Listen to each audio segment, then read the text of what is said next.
we put this presentation together probably 3 or 4 years ago, and then we tweak it for the different groups that we speak to and add different slides, and then as different things come up, we just pop it in. But what I want to do at the beginning is just do an overview and talk a bit about transition and what it is and why we talk about it, why it's important. Why do we talk about transition? So this was a slide I came across probably about 4 or 5 years ago from a colleague at Blue Review, and I thought it was great. More and more children and youth with disabilities are living longer, and our medical advances have been phenomenal. I'm a parent of a daughter with a chronic health condition. It's a renal tubular disorder, and I remember, it's called Bartter syndrome, but I remember being in emergency, living in the NICU, having multiple hospital stays, and them not being able to diagnose her, and then figuring out what it is. And where she was 10 years ago and where she is now is just incredible. And then the other thing we wanted to focus on is opportunities need to be available for individuals. And I know in Joe's talks, he'll focus more on that. This is a transition post, and I think it's great for all the families that come into my office not knowing what they need to know. One of the first things I say to families is, tell me what you want to know. And the question I 99% usually get back is, no, you have to tell me what I need to know. My therapist told me I have to talk to you because you're going to tell me kind of what I have to do and where we're going. But I think what I like to do with families and the different youth I talk to is talk about what their goals are and where do they see their child in the future and what their goals are. And then I will let them know how we're going to kind of get there. The 3 big transitions that I see are transition into school, so elementary school, registering, where do I fit, how do I get in, and then talking to a young man like this about that. And then the other big transition Joe and I work on together is transition into high school, going into a different setting, getting a new identification, looking at functional academics versus traditional academics. And then the final transition is the transition into the adult world, where Dr. Andretti had talked about earlier about medical services. What I try to do in the different facets that I work is we work as a team. So I work closely with a nurse looking at kids who are medically fragile. I work with Joe looking at what their cognitive profile is, where they're going to go, what stream they're going to go into, and where they fit. And then sometimes it's just having an hour chat about accessing developmental services or the Ontario Disability Supports Program or an employment program. So there's a number of different pathways, but one of the biggest things that isn't talked about is with parents and also with the youth about what their disability is, how it affects them, and not in a clinical way, just in an everyday way. And the other thing for the parents is for the parents to understand that their kids are a little different. Not a bad thing, just their kids are a little different, and we're going to reach our goals a little differently. And that's it's easier said than done. And I know my wife and I had to go through the same thing with our daughter and living at the hospital and not knowing what her health was going to be, and just taking day by day. And the other point I want to make with that is that I meet with a lot of moms, but when I have the opportunity to have mom and dad, it's so much of a richer conversation. And I think that's one of the reasons my colleague and I, when I first started at Erinoak 16 years ago, we were getting a lot of fathers come into our office and, why does my wife get to go to a mom's group and I have nothing I can go to? So we made a list of dads, and Wally, Guida's husband, was one of the first dads on our list. And Luke McCloskey was also, his dad, Brian, was the other father, and the 2 dads, and Joe and I came together and said, okay, let's get as many dads together as we can. And now we have a blind copy list of probably about 75 dads who are on our list, and each meeting we get anywhere from 6 to 8 dads come out to our group. But the conversations we have about our kids being different are very meaningful. And a lot of dads have said, even our last meeting on Thursday, we talked about how we can't really go out, or the dads can't really go out with colleagues they have at work to talk about their kids, because no one's going to understand if my kid's got a G-tube, or if my kid, I sleep in the room with my kid at night because they've got a seizure disorder. Who understands that except for those guys who are in the room with them? So it was quite an interesting conversation. Not to mention, the other point that they were making is that, whenever you've got a child who has differences, you're always surrounded by experts who are going to tell you what to do, how to do it, when to do it, and that what you typically are doing is not what you should be doing. Right? And that can really kind of wear you down after a while. And how many times do you have to repeat your story to everybody that you see? Now, mind you, with the new special needs plan, there is going to be a lot of service integration coming so that we don't have to tell our stories 1,000 times to 1,000 people that we see. Because I have a son who's had pretty significant physical and developmental issues too. And our home away from home for the longest time was McMaster Children's Hospital. And our van used to drive itself between McMaster and Sick Kids. So it's an interesting world out there if you've got children with differences, because you really do have to, after a while, have to really assert yourself based upon your expert knowledge of your sons and daughters to make those around you who are serving you as a family better at what they're doing too. Because even though there's a general footprint for dravet, every individual, though, that has dravet will have a different footprint. So, in my opinion, you guys, is there anybody in this world that knows your sons and daughters better than you? Probably not. So I think, those people around us, those professionals around us, whether they're doctors or educators or whatever, will, I think, be better doctors and better educators when it comes to your sons and daughters because of your expertise on your sons and daughters, and how you would share that expertise will be very important. Very important. This is just a quick definition by Patience White talking about transition. She was the director of public health in Washington State. So it's something that's been around for a while. I mentioned this earlier, a shared vision, starting early, comprehensive structured plan, and then fostering skills for independence. I've got a couple slides on this later on. But when we say starting early, I was lucky enough to be on that 2013 team where we gathered doctors and people from around Ontario, and we talked about how early to start. The conversation, I would say, would be on diagnosis. However you have that with the family, if they're coming into Sick Kids, if they're coming into Erinoak, if they're coming into Bloorview, whatever center you use, having a conversation with families about, you're coming into our center now, we're getting you ready for the future, for when your kid's going to become an adult. By the way, just out of curiosity, somebody want to offer an operational definition of what independence is? Can anybody do that for me? What does independence mean? Yep. Look after ability to look after physical, psychological needs. Anybody else? Pardon? Financial? There's a dad.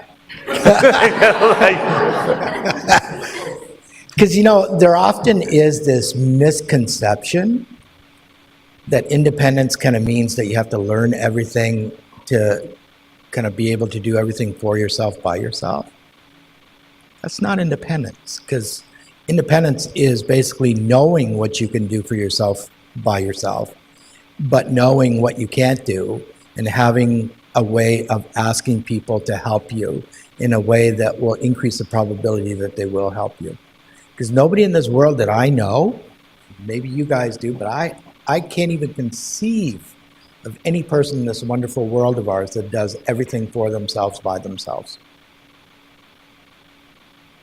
And I think that's kind of the overriding pressure on a lot of these kids who have different footprints, is that, you know, because of their disability, that somehow they have to develop all these skills to be independent and do things for themselves. No, it's more about directing your own care to make sure that what you can do, you do, but the things that you don't, you know how to ask for help. This was a slide I came across from Dr. Robert Gibson and John Reese. And they did a lot of research, and they're well documented. And it's check out at 21, because the school board, you're able to stay in school till 21. At Sick Kids, you're able to stay till you're 18. Erinoak, you're able to stay till you're 19. And then all of a sudden, where do you go? So there's that big what if, and who to have as your person who's your, what I've seen a lot in literature, the terms they're using now are service navigator, your coordinator, your person. What I would say, that is who the family determines that person to be. For kids who are medically complex, it's usually a family doctor or a therapist who they're able to bounce things off of and then manage that circle of care. But for everyone, it's going to be a little different. And those are some, when I have people in my office, those are some of the conversations that we're having with families, is like, let's start those conversations now, because you're not going to live forever. So as was said before, and we talk a bit about the pathways later on, we talk about finances, we talk about capacity, consent, money. It all depends on what the priority of the family is. And what I always try to do is start where the family is. Because I know if I talk about more than 3 things, I'll lose them. And then all the acronyms will lose them as well. So it's more of what's important with them. I tell them what's important to me and what they need to know. But I say, where do you want to start? And then we go from there. And then who should be involved? So I think that speaks for itself. It's really interesting. I remember first going to Erinoak and talking to families about different things. And then I felt so proud of myself, because all of a sudden a family follows through with something and it's like, no one's told this family about this before. And then all of a sudden I go to the OT and the OT goes, I've been talking to that family for 10 years about this. And so it was sometimes, and my point being, sometimes it's when the family is ready. It's not if they've heard the message. It's when they're ready for it. So repeating things over and over is not a bad thing. I know many sleepless nights by my wife and I, and the care we provide for my daughter at different times, and for my son now.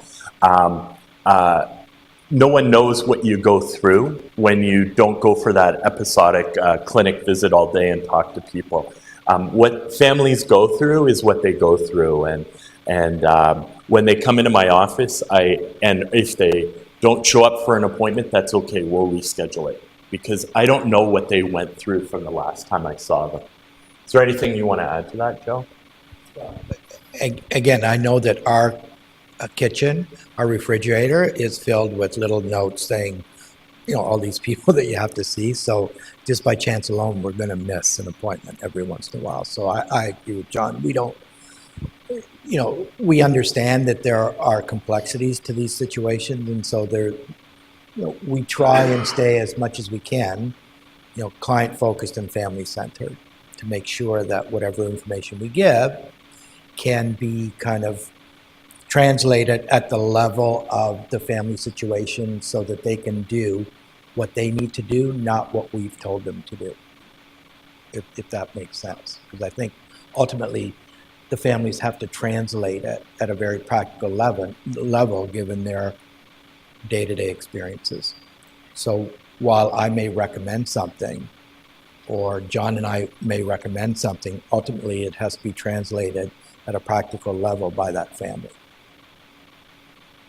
We've talked a bit about these already. What stage are you at the transition process? So I've had a handful of families under the age of 12. I know Dr. Andretti had said, and it says in a lot of literature, 12 years old. But I have a lot of families who get a new diagnosis and they come in and they are overwhelmed and they're worried about what their kid's going to look like in the future. For me, it's kind of, I'm letting them know there are services out there.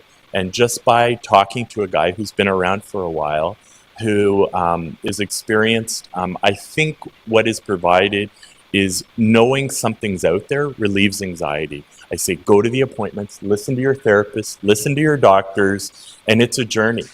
And we all go on it, and your journey is going to be different. There's no golden pathway here, but these are some of the things. So that when going back, talking about the legal stuff and the financial stuff, a lot of the dads want to know about that stuff as early as possible.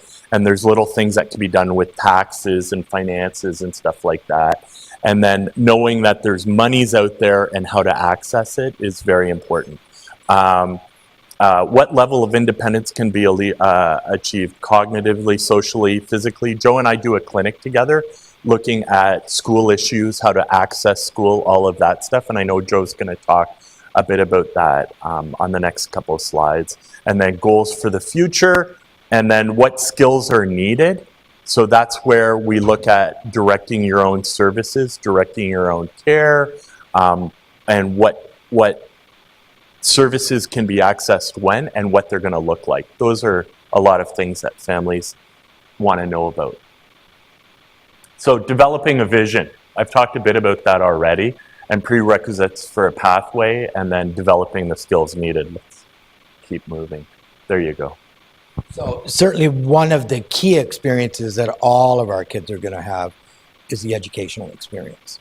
And that experience, at least for my son, and I'm sure for your sons and daughters too, is going to be a very different experience than other kids' experiences. And certainly you would be the driving force for a lot of what's going to happen in their educational experiences.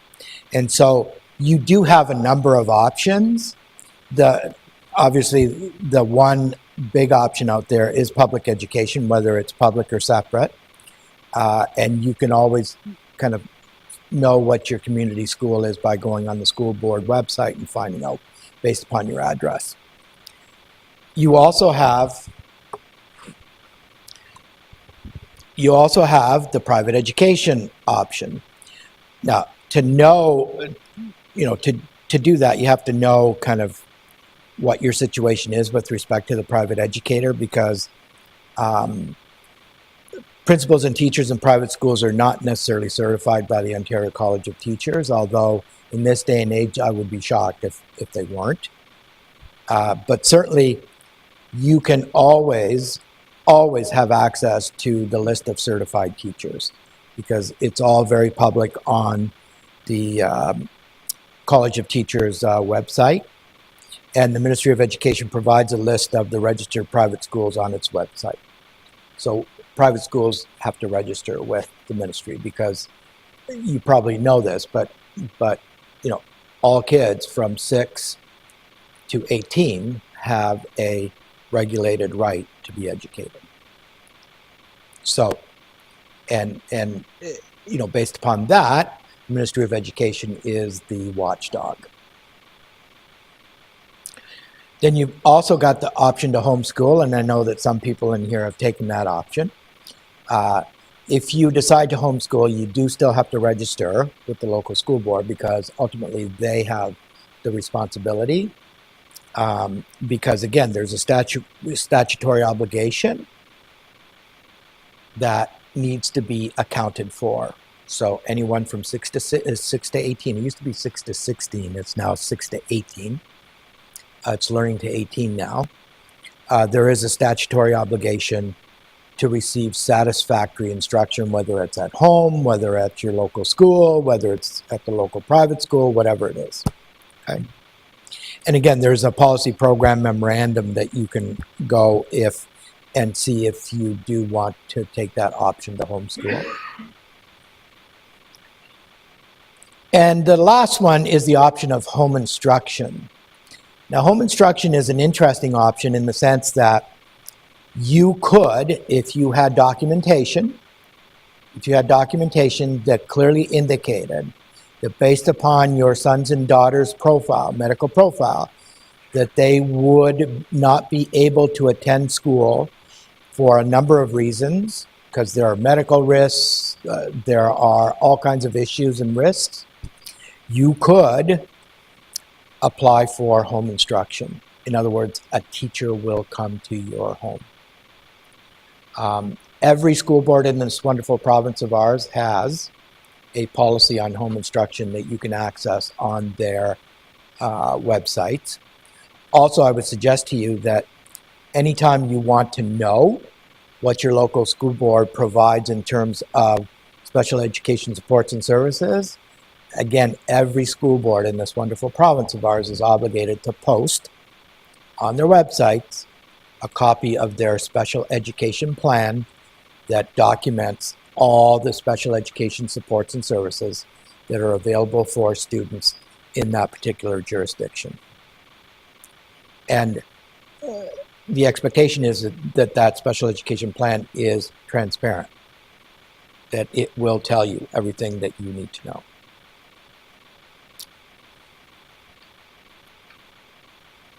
So how do you prepare? And I think actually Dr. Andrade covered a lot of this in the sense that you do want to create a portfolio, because you don't want to be kind of thinking on your feet when you're going to meetings at schools, because you want to be able to go in there and know what your agenda is, because it is your agenda. So you definitely do want to create a portfolio. You want to have as much background information as you can, documentation of challenges that need to be positively managed, supportive strategies that have been known to work, because again, you guys know your kids better than anybody in this world. Documentation of strengths, likes and dislikes, any relevant assessment information that you have from doctors or psychologists or whatever, and then your vision of what the education environment would best look like for your child. Because because again, it's the ministry's expectation that this is an equal partnership, particularly when it comes to children who have significant differences that need to be managed in a positive way, with the focus of them meeting their full and true potential, not the potential that's compromised by their physical, medical kind of challenges. Sorry. Yeah, no, that's good. And what we've done at Erinoak, and I know Sick Kids has one, Bloorview has one, and within the provincial document, it also has a list of websites, is talking about a binder like this. I remember when we were at Mount Sinai with my daughter, and when she was a baby, and they gave us a binder and said, "Oh, here's your binder for the future." We weren't thinking about a binder. we were thinking about our daughter being healthy, but as we progressed, we realized we were going to the hospital a lot. We were getting a lot of pieces of paper, appointments and stuff, and we didn't really organize it that well. So what we've done is, this is just a planning binder, and it's very simple. It has who my child is. It has a place for a picture in there. It has business cards of doctors, therapists. It has what they're doing at school, maybe a copy of their individual education plan, which Joe's going to talk about. And then, as he said, collecting all that portfolio information, but having it all in one place. The other good piece to this is that it's multi-use. What I always tell families that I meet with, have it on a USB.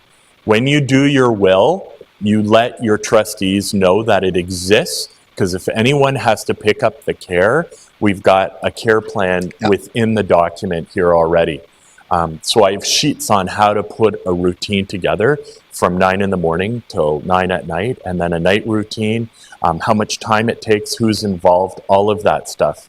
I've had 3 moms pass away or terminal through my tenure, and I've sat with them and put routines together for their husbands and other caregivers before they passed away. And it's made a huge difference for their child when that happened, because their better half knew where to go for what and who to talk to. Yeah, I again, for what it's worth, I can't stress that enough, because I know, the conversation with respect to, when your sons and daughters end up in the hospital and stuff. Again, having a clear portfolio of who your sons and daughters are, in my opinion, is critical, because again, your level of expertise with respect to your sons and daughters will make educators better educators, will make doctors better doctors, will make your special needs workers better special needs workers. It really is, again, in my opinion, just pivotal, critical information.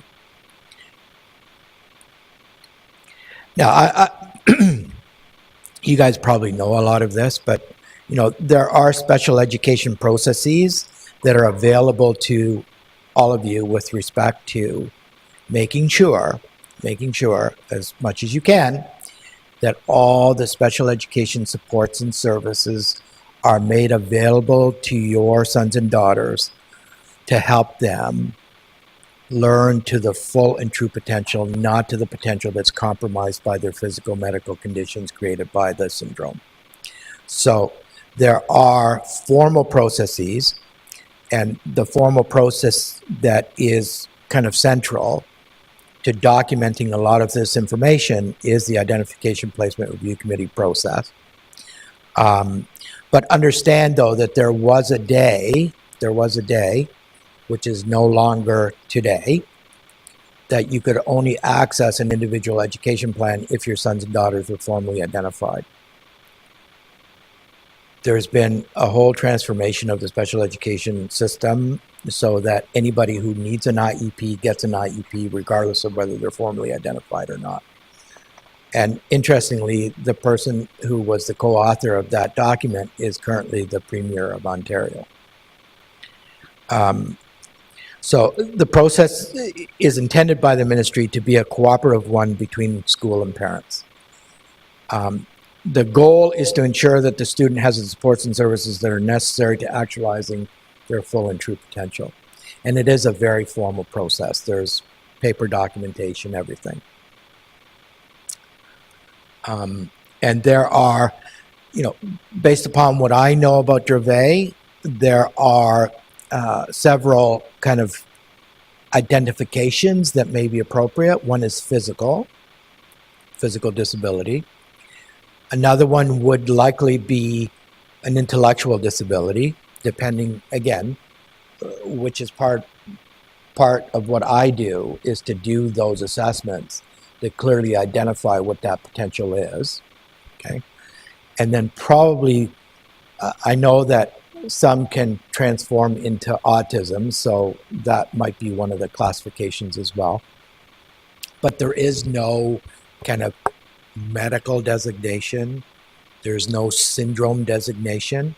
It's a question of how that syndrome presents itself in the context of learning potential, and also in the context of what the kind of challenges would be in the context of trying to achieve that potential. By the way, one of the central pieces of that is not only the education pieces, but also the school health support pieces. So again, given what I've read about Dravet, right, there would be, in many instances, the need for occupational therapy. In many instances, there would be need for physiotherapy to maintain health and safety. In many instances, there would need to be speech therapy. In many instances, there could be a need for access to a nurse. So my son, for example, has a G-tube, and so he needs to be bolus fed and stuff. So if he's going to be 21 next week, so he's long past school, but were he still in school and he needed a bolus feed during the day, then through school health support services, he could access a nurse to come and bolus feed him. So that's the other component, is not only the educational component in the classical sense, but also all the support systems that will maintain that health and safety and will also help to ensure the accessibility of that educational material, both receptively and expressively. Okay? So when you go to the meeting, just like school boards will bring a whole bunch of people to these meetings, you also are allowed to bring whoever you need to bring. You don't have to go to these meetings alone. Again, you don't want to be thinking on your feet, so you want to be prepared. You want to have an agenda because, again, you're operating on the basis of your expert knowledge of your sons and daughters, and you want to be clear that your life plan for your sons and daughters is being actualized through the education system as part of the contribution to that particular plan, to learning all those things that are part of the plan. You want to stay focused on the goal of the meeting. You want to listen actively and agree where you know you can agree. Be assertive, not aggressive, because sometimes it's not what you say, it's how you say it. And it's like any what? And it's like any relationship, you have to nurture that relationship. So, being aggressive and yelling at people is not a good way to nurture a relationship. I know it's never worked for me. The other thing I would say is that I've had a number of families bring a picture of their child. Yeah. Because having professionals talk about your child and not see them when they're not in the room is very different than if you have a picture and they're having that visual at the same time. And it's very impactful. So you want to be prepared to educate, but you also have to be prepared to be educated. Because sometimes you walk into situations thinking one thing, but then all of a sudden the reality is very different, right? Now, understand, though, that whenever you go to these meetings, you don't have to decide on the spot. In fact, I often say to parents, listen, just say, listen, this is a very important decision I need to make, and I need to share it with my support team at ErinoakKids or my support team at wherever, right? Because you don't necessarily want to make decisions on the spot either.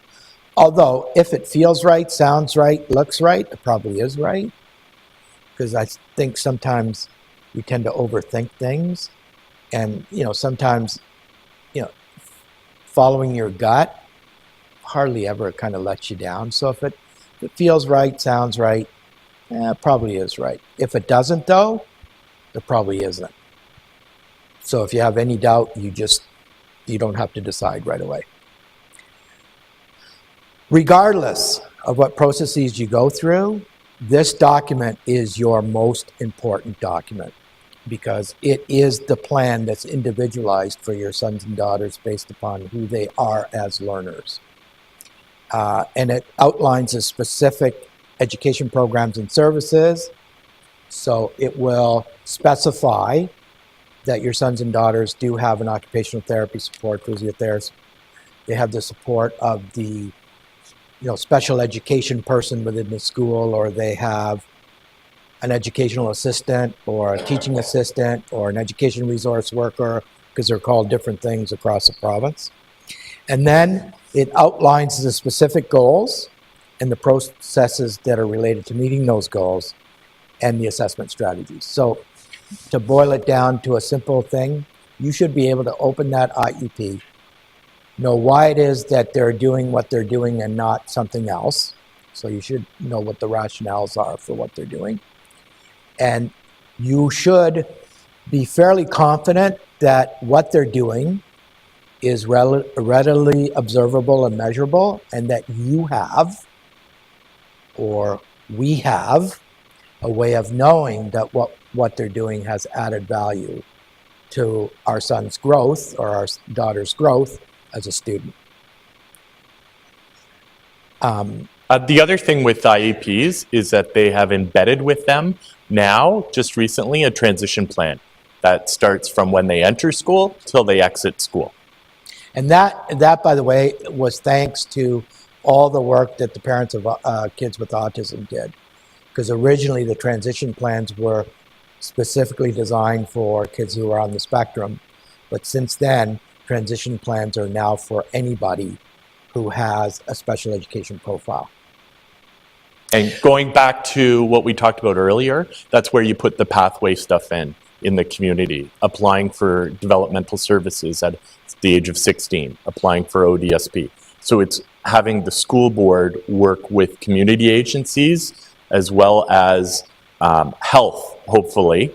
But there are documents out there that blend community and social services, education, and Ministry of Children and Youth Services. Ironically, health was left out of it at the beginning, but we need to involve health because it's so pivotal for a lot of kids, especially kids with Dravet and other rare syndromes.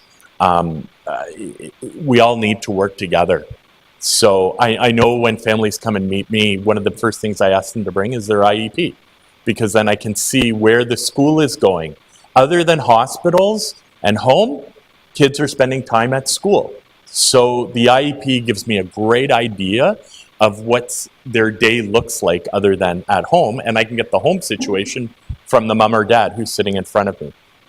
Yeah, the hard part, at least for us, was always, we weren't always, because again, our son has a very unusual presentation of scoliosis and a very unusual presentation in terms of his brain activity and stuff. So we really didn't know, kind of, because we never got any kind of diagnosis, because he was kind of this and kind of that, but never really all of that or all of this. So, but what is really difficult, I think, for all of us is kind of having any vision of what the end game is here, right? Because unless they follow typical pathways, the end game becomes kind of a head scratcher, right?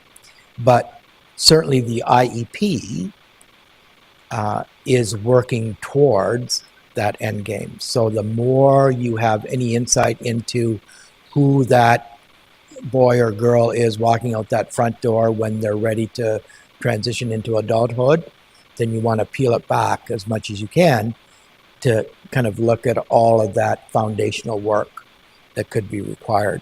By the way, the Ontario Directors of Education have a wonderful website that has all the examples of every IEP that you can imagine. So if you go on their website, you will see examples. Now, again, should there be a disagreement, and we hope that there isn't, but there is a guide to preventing and resolving conflicts that is a recent kind of phenomenon, but you can have a peek at it because it does address how to prevent and resolve conflicts regarding programs and services for students who do have special education requirements. And it's really intended to kind of bring the parties together in order to be able to achieve consensus in the most positive, productive way.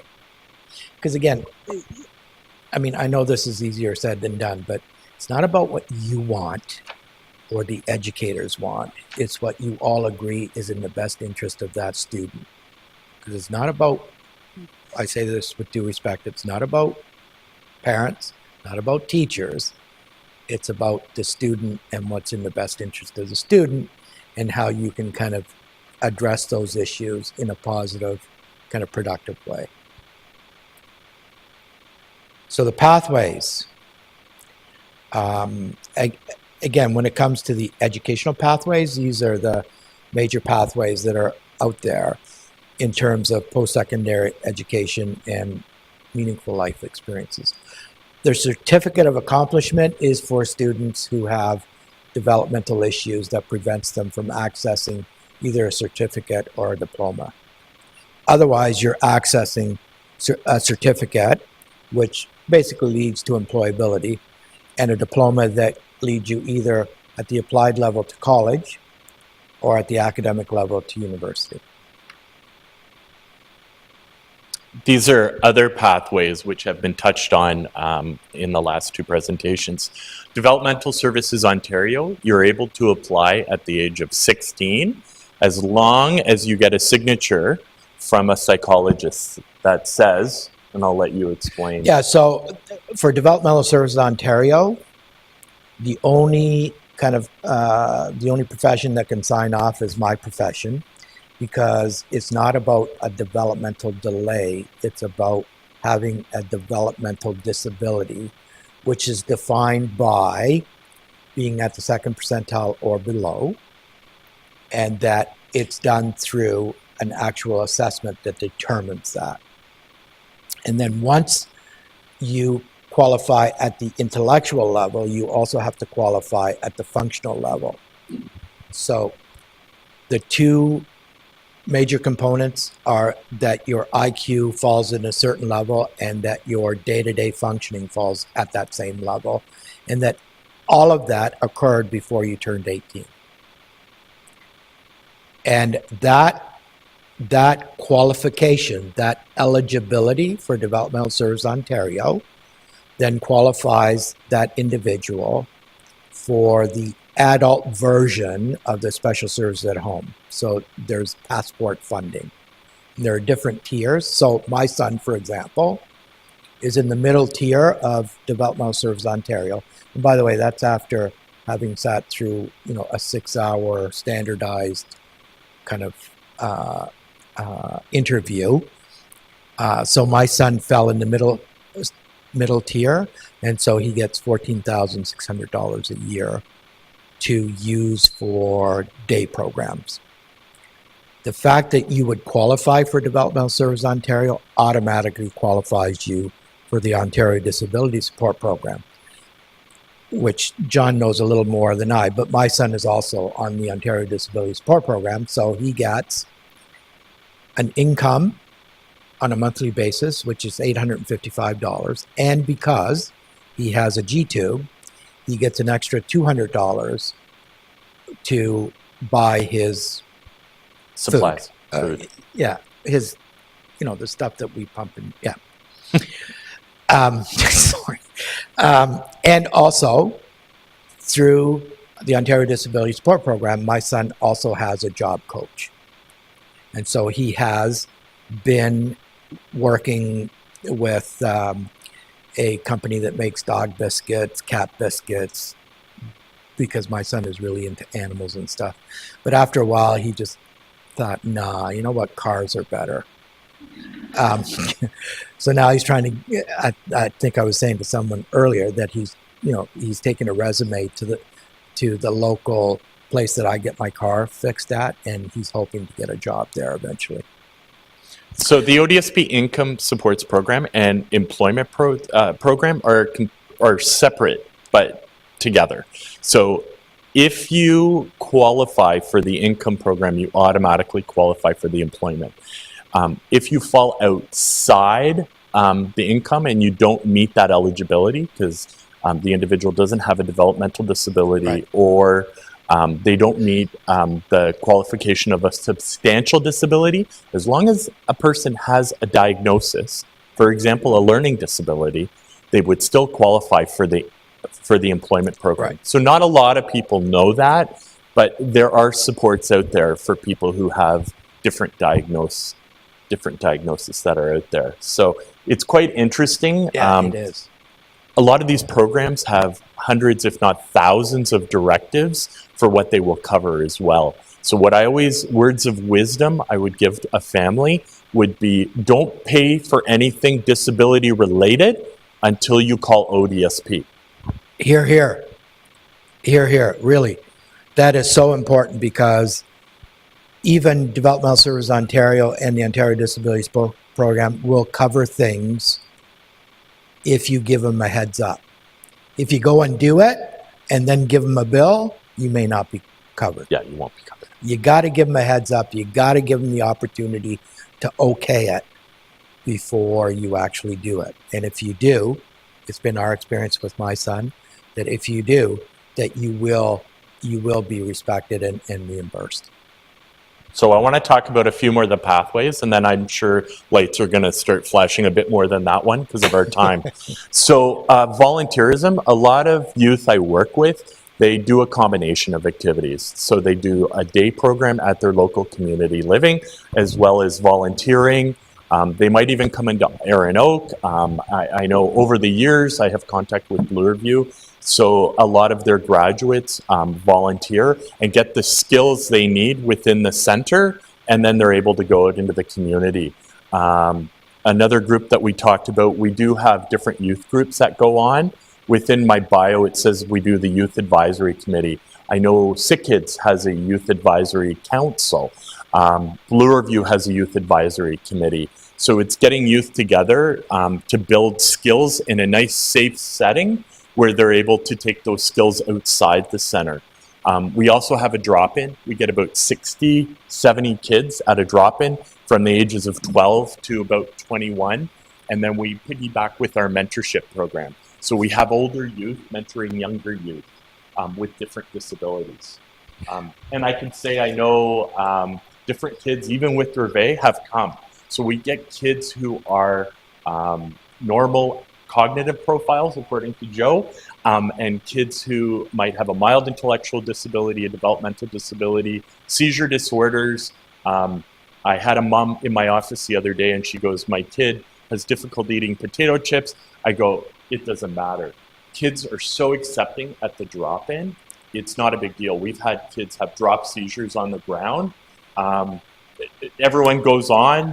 The worker, helps the kid. We stabilize everything, and the night just goes on. So they understand that it's a very accepting environment. And the reason behind that is that we're developing skills and comfort within our own skin so that we can go out into the community. And by the way, the volunteering and the day programs and all that stuff is a great way for our sons and daughters to start developing resumes, right? If it kind of catalogs all these experiences that they've had that they can apply then either in an employment situation or even in a kind of combination of employment and volunteering. I want to fly through, this was just about life skills and functional academics that we talked about before. Joe and I have many discussions with families in making the transition to high school, talking about the difference between academics and functional academics. So going into a life skills class. So knowing that your kid's going to go into a world that they are going to need the skills of being in a kitchen, being able to get around their community, being able to know where their local pharmacy is. And within the other pathways that I was talking about, it would be more important that they work on life skills. And we even do a program for kids that are going to college or university with all different disabilities. And what do we work on in that program? Life skills. And by the way, the interesting part of that is that as parents of individuals who have differences that may not lead them down academic pathways, our biggest challenge is to get out there and make sure that my son's functional pathway is equally valued to somebody else's academic pathway. Because oftentimes, we get into this kind of traditional thinking of, my kid's got to be going to college, university. But if they can't, then somehow, we're all in mourning because they're not going to be going to college, university, as opposed to suggesting that the life skills pathway is basically what their potential would tell us is what they're able to learn. And given that, then that pathway should be equally valued to that other pathway. But sometimes life skills have kind of this negative kind of connotation for a lot of people. But, ultimately, whether you've got an IQ of 1,000 or not, you still have to have the practical knowledge to do what it is you need to do to be reasonably independent. These are life skills that are just listed. If I'm looking at an IEP where they're missing, I would show a family these different things and give them some ideas on skills that they would need in the adult world so that the parent would be able to go back to an IPRC meeting and kind of introduce some of the life skills that they're working on at home. This was from Peter Gerhardt. He's a doctor in the autism world, and it's just talks about skill development. When targeting skill development, if You can teach the skill, teach it. If you can't teach the skill, adapt it. If you can't adapt it, figure out some way around it. And the best statement of all, if you can't figure out some way around it, teach everyone else to deal with it. This was a good friend of mine who is a quadriplegic. He said this when he was speaking to a group of youth one time, and he said it's all about dignity of risk for the person with the disability. Providing a safe environment where young people can make mistakes. There's lots of literature around, it's in the adult physical world, it's called the independent living movement. But it's about making mistakes from natural consequences, where if you have a disability, you're not always given that opportunity by mom or dad or the professionals. We try to do that at our center as much as possible, and I know a lot of parents I work with do the same thing. But it's by being creative, thinking of ways to modify yet include young people in all activities, encouraging communication and goal setting, personal commitment. And these were just some tips. We've talked about a lot of this stuff already. It's just kind of a summary. We use a lot of this stuff in checklists that we do.